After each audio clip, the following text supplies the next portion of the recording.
Hey everybody, and welcome back to our channel.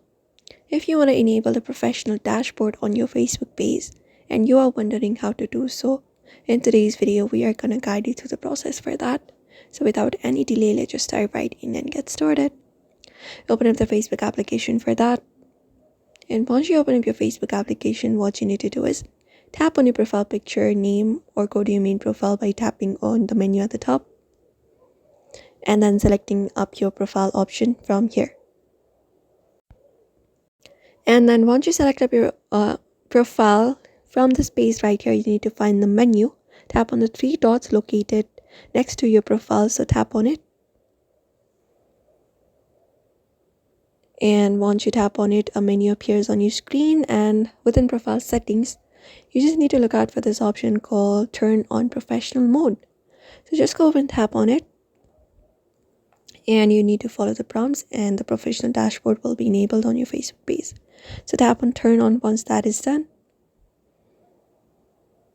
And after that is done, you need to cover up the basics. You can tap on next. So you can tap on next once again. You can read the insights features about insight and monetization. After that, you can select up a default audience and then tap on next.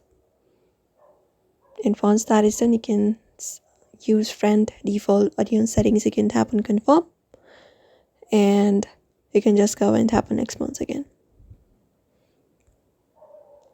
And once that is done, you can start by adding frame or everything. I'm just going to skip it for now.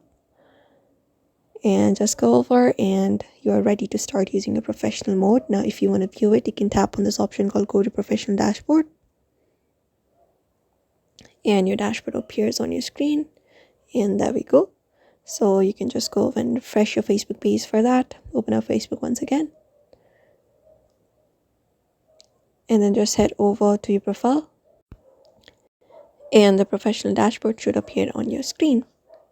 And that is it, everybody. If you want to enable the professional dashboard on your Facebook page, this is the simplest method you can follow up. So we hope this video was helpful. Give it a thumbs up and subscribe for more tips and tutorials.